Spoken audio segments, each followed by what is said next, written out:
नमस्कार दोस्तों, एक बार फिर से स्वागत है आपका हमारे चैनल में, जहां हम एक्सप्लेन करने वाले हैं मडगांव एक्सप्रेस मूवी को। तो वीडियो को शुरू करते हैं। और अगर वीडियो अच्छा लगे तो वीडियो को लाइक जरूर कीजिएगा और इसी तरह के वीडियोस पाने के लिए आप हमारे चैनल को सब्सक्राइब भी कीजिएगा, ताकि आपको इसी तरह के लेटेस्ट और फ्रेश कंटेंट मिलते रहे। तो कहानी की शुरुआत होती है स्कूल के 3 दोस्तों से, जिनमें धनुष उर्फ डोडो, प्रतीक उर्फ पिंकू और आयुष। स्कूल के समय में सारे दोस्त मिलकर अलग अलग तरह के प्लान बनाते। इसी तरह से आयुष, पिंकू और डोडो ने भी अपना एक प्लान बनाया है और वो चाहते हैं कि जिस तरह से स्कूल के लोग जगह जगह पर घूमने जा रहे हैं, उसी तरह से वो लोग भी गोवा जाएं। और ये ख्वाब वो अपने बचपन से देखते हुए आ रहे हैं। लेकिन प्रॉब्लम ये है कि उनके घर वाले जो है वो उनका साथ नहीं देते हैं और उन्हें कहीं पर भी नहीं जाने देते हैं। उनके हिसाब से वो अभी बच्चे हैं और उन्हें अभी कहीं पर भी नहीं जाना चाहिए। तो इस तरह से उन लोगों का हर बार जो प्लान है गोवा जाने का, वो हर बार कैंसिल हो जाता है। इस तरह से वो कॉलेज के फेयरवेल तक पहुंच जाते हैं। मतलब कॉलेज कंप्लीट होने को है, लेकिन अभी तक वो अपना गोवा का प्लान जो है वो कंप्लीट नहीं कर पाए हैं। तो कॉलेज की फेयरवेल पार्टी में वो लोग खूब इंजॉय करते हैं और बहुत शराब भी पीते हैं। तो इस तरह से सारी नाइट मस्ती करने के बाद जब वो लोग घर जा रहे होते हैं,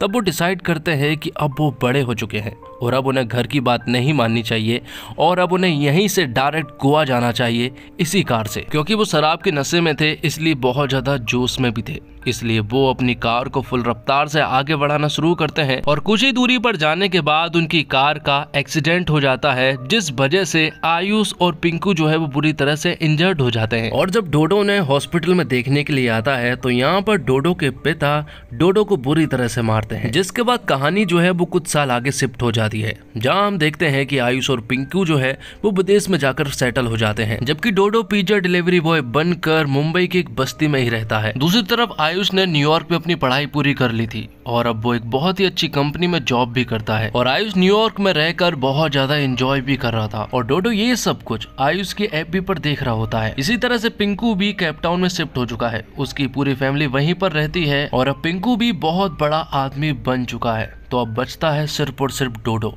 डोडो पिज्जा डिलीवरी बॉय का काम तो करता है, लेकिन हाल ही में उसे नौकरी से निकाल दिया गया है। मतलब कि अब वो पूरी तरह से बेरोजगार है। तो अब डोडो जिस तरह से अपने दोस्तों को विदेश में एंजॉय करता हुआ देख पाता है, तो अब वो उनकी बराबरी करने का सोचता है। लेकिन उसकी बराबरी करने का अंदाज थोड़ा अलग था। वो अपने दोस्तों की अमीरी की बराबरी करने के लिए वह फोटोशॉप की हुई तस्वीरें और झूठी पोस्ट से सोशल मीडिया पर खुद को रईस दिखाने के लिए एक फरेबी दुनिया गढ़ता है। और फिर कुछ दिनों के बाद तीनों ही कॉन्फ्रेंस में बात करते हैं और पिंकू यहाँ पर डोडो को बताता है कि वो और आयुष जो है वो मुंबई आ रहे हैं, क्योंकि वो अपना बचपन का सपना पूरा करने वाले हैं और वो साथ मिलकर गोवा जाने वाले हैं। लेकिन यहाँ पर डोडो जो है वो काफी नर्वस था, क्योंकि उनके हिसाब से तो डोडो भी अमीर बन चुका है, लेकिन वो तो गरीब ही है। इसलिए डोडो उनसे कहता है कि वो मुंबई एयरपोर्ट पर आ जाए और वो वहीं से तुरंत ही गोवा के लिए निकल जाएंगे। तो अब आयुष और पिंकू जो है वो विदेश से वापस आ चुके थे और यहाँ पर डोडो कहता है कि जिस तरह से हमने अपने बचपन के सपने को अधूरा छोड़ा था,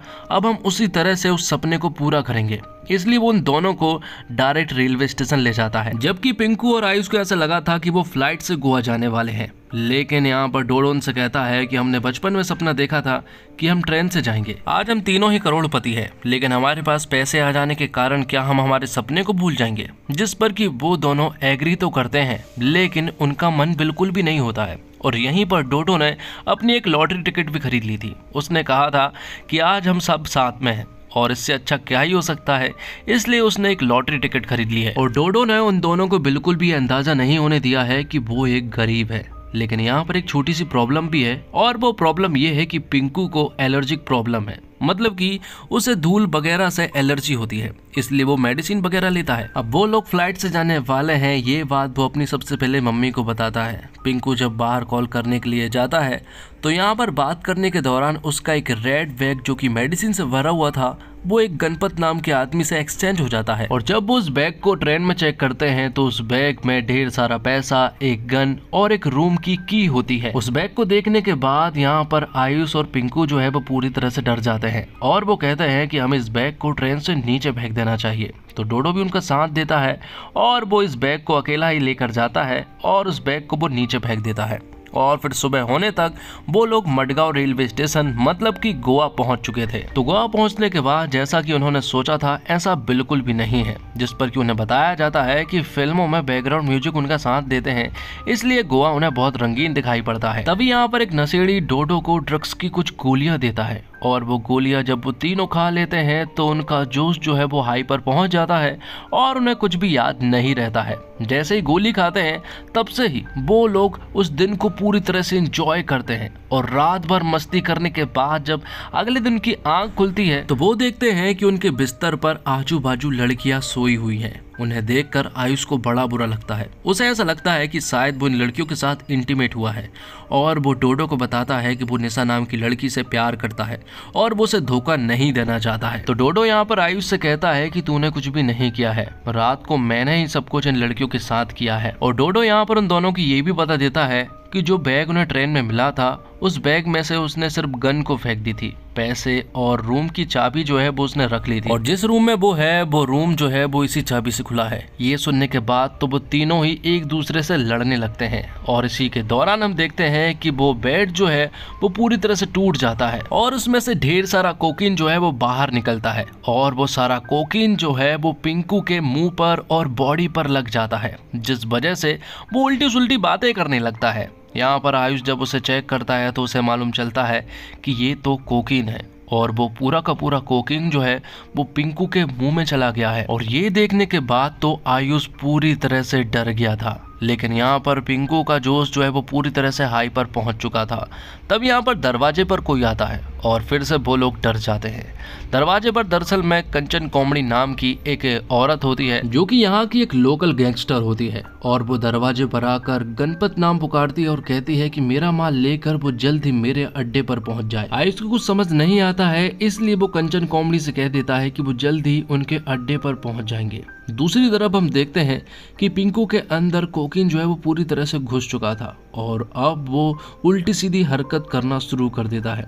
उसका जोश जो है वो पूरी तरह से हाई पर था, मतलब कि पिंकू जो पहले बहुत बुरी तरह से डरा सहमा सा रहता था अब वो रैम्बो बन चुका है और अब वो किसी से भी नहीं डरने वाला। वो उनसे कहता है कि तुम लोग चिंता मत करो, वो सब कुछ संभाल लेगा। लेकिन यहाँ पर उन दोनों को मालूम है कि पिंकू क्या चीज है। अब क्योंकि कोकीन लेने के कारण पिंकू की नाक से खून भी बह रहा था, इसलिए उन्हें डॉक्टर के पास जाना था। लेकिन वो डॉक्टर के पास भी नहीं जा सकते हैं क्योंकि अगर वो डॉक्टर के पास गए तो डॉक्टर को मालूम चल जाएगा कि इसने कोकीन ली है और फिर वो बुरी तरह से फंस जाएंगे। तो अब उन्हें पिंकू का इलाज तो करवाना है, लेकिन उन्हें किसी ऐसे डॉक्टर को ढूंढना पड़ेगा जो कि किसी को भी कुछ न बताए। इसलिए यहाँ पर उन्हें एक तासा नाम की लड़की मिलती है और यहाँ पर डोडो से बात करता है। डोडो यहाँ पर तासा से मदद मांगता है और एक डॉक्टर का जुगाड़ करवाने को कहता है, जिस पर कि तासा भी उसकी मदद करने के लिए मान जाती है और वो पिंकू को लेकर उस डॉक्टर के पास जाते हैं। डॉक्टर यहाँ पर उसका इलाज करता है, बदले में वो उनसे पूछता है कि ये कोकीन तो बड़ा ही मजेदार है, आखिर वो उन्हें कहाँ से मिला।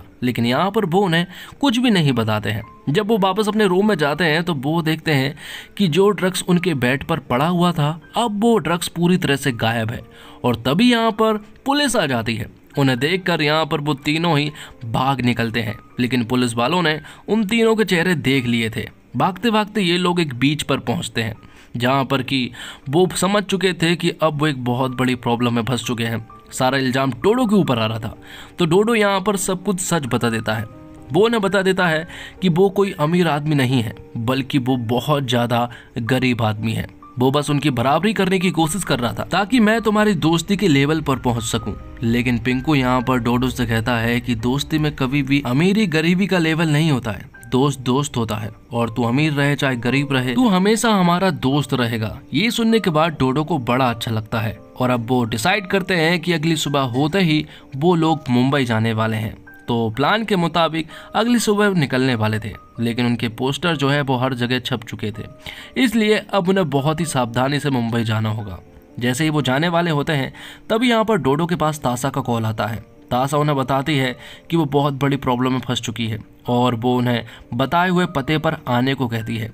ये सुनने के बाद वो तीनों ही जब उस पते पर जाते हैं तो यहाँ पर हम देखते हैं कि मेंडोजा भाई जो है वो उनका इंतजार कर रहा था, क्योंकि जो उनके रूम से ड्रग्स गायब हुआ है वो दरअसल में मेंडोजा भाई का ही है। और यहाँ पर हमें स्टोरी मालूम चलती है कि दरअसल में कंचन कोमड़ी और मेंडोजा भाई जो है वो एक दूसरे से प्यार किया करते थे। दोनों ने आगे चलकर शादी कर ली, लेकिन कुछ सालों के बाद मेंडोजा भाई को एक रशियन लड़की पसंद आ जाती है, जिसके बाद उन्होंने रशियन लड़की से शादी कर ली और कंचन कोमड़ी को छोड़ दिया। जिसके बाद से कंचन कोमड़ी ने अपनी एक अलग गैंग बना ली और अब वो मेंडोजा भाई का जीना हराम कर रही है। वैसे तो कंचन कॉमेडी का फिश स्मगलिंग का धंधा हुआ करता था, लेकिन अब वो ड्रग्स के धंधे में भी उतर आई है और वो मेंडोजा भाई के काम में दखल देने लगी है। तो जो गणपत नाम के आदमी का बैग चोरी हुआ था वो दरअसल में मेंडोजा भाई का आदमी था और कंचन कॉमेडी ने उनके रूम से सारा ड्रग्स चुरा लिया है। इसलिए अब मेंडोजा भाई चाहते हैं कि ये तीनों मिलकर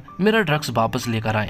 लेकिन ये इतना आसान नहीं है, क्योंकि कंचन कॉमेडी के अड्डे पर सिर्फ और सिर्फ औरतें ही काम करती है। इसलिए डोडो और पिंकू को औरत के भेष में कंचन कॉमेडी के अड्डे पर भेजा जाता है और यहाँ पर आयुष और तासा को मेंडोजा भाई अपने पास ही रखता है। तो यहाँ पर डोडो और पिंकू जो है वो कंचन कॉमेडी के अड्डे पर पहुंच जाते हैं। वहां पर पहुंचने के बाद डोडो को मालूम चल जाता है कि ड्रग्स कहां पर रखा हुआ है, लेकिन उन्हें इनके भेष के बारे में मालूम चल चुका था, इसलिए वो उनसे फाइट करने लगते हैं और दूसरी तरफ पुलिस भी कंचन कॉमेडी के अड्डे पर अटैक कर देती है। तो जैसे तैसे वो लोग यहाँ से निकलने की कोशिश करते हैं और इसी के चक्कर में पिंकू की एक उंगली भी कट जाती है। दूसरी तरफ हम देखते हैं कि आयुष ने तासा को छुड़ा लिया था। सारी रस्सियों से रिहा होने के बाद हम देखते हैं कि तासा जो है वो यहाँ पर आयुष को पसंद करती है और वो यहाँ पर मेंडोजा भाई की गिरफ्त से रिहा हो जाते हैं। दूसरी तरफ यहाँ पिंकू और डोडो भी ड्रग्स को लेकर यहाँ से भाग निकलते हैं और ट्रेन में पहुंच जाते हैं, जहाँ पर कि सभी लोग मुंबई जाने लगते हैं। लेकिन तभी यहाँ पर मेंडोजा भाई और कंचन कॉमेडी के साथ साथ पुलिस वाले आ जाते हैं। पुलिस वाले उन सभी को अरेस्ट कर लेते हैं और बाद में मालूम चलता है कि ये सब कुछ दरअसल में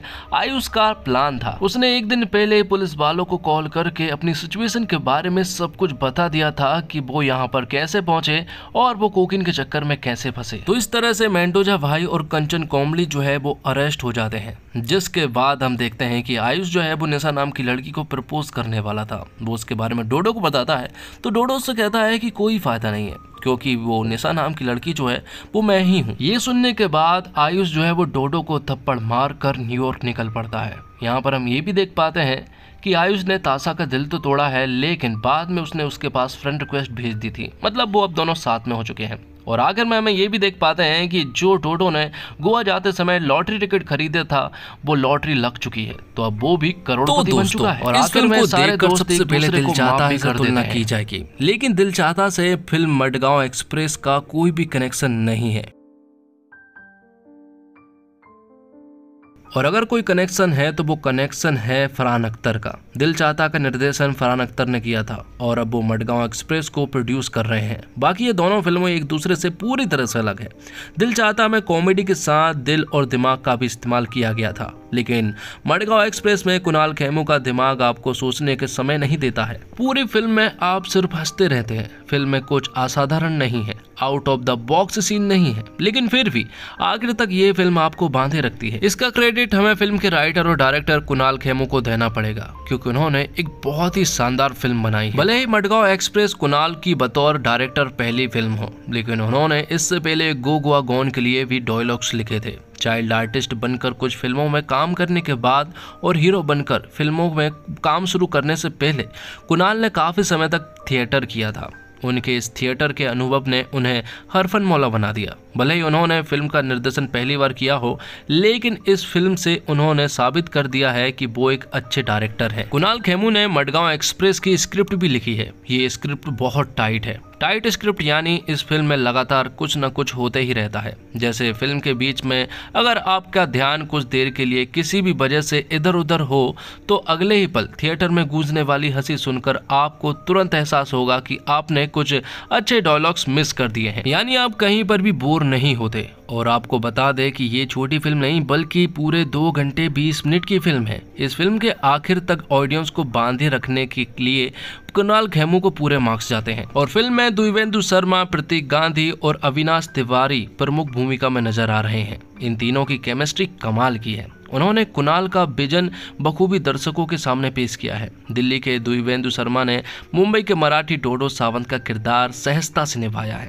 उनकी कॉमेडी टाइमिंग से हम पहले ही वाकिफ हैं, लेकिन प्रतीक गांधी और अविनाश तिवारी को कॉमेडी करते हुए देखना बड़ा मजेदार अनुभव है। अविनाश पहली बार कॉमेडी कर रहे हैं, तो प्रतीक गांधी ने इससे पहले भी गुजराती फिल्मों में कॉमेडी किया है। इन तीनों के साथ और 3 एक्टर भी इस कहानी में शामिल है, और वो है एनिमल के फ्रेडी उपेंद्र लिए में फिल्म में डॉन मेंडोसा का किरदार निभा रहे हैं। छाया कदम लेडी डॉन कंचन कॉमेडी का किरदार निभा रही हैं। दोनों अपने काम में माहिर हैं। नोरा फतेही हमेशा की तरह फिल्म में ग्लैमर का तड़का लगा रही हैं और इसी के साथ ये फिल्म यहीं पर खत्म होती है।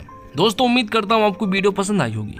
वीडियो पसंद आई हो तो वीडियो को लाइक जरूर कीजिएगा और इसी तरह की वीडियोस पाने के लिए आप हमारे चैनल को सब्सक्राइब भी कीजिएगा, ताकि आपको इसी तरह के लेटेस्ट और फ्रेश कंटेंट मिलते रहे एक और कमाल की वीडियो के साथ। तब तक के लिए आप हमारे चैनल के साथ बने रहिए। धन्यवाद। जय हिंद, जय भारत, जय श्री राम।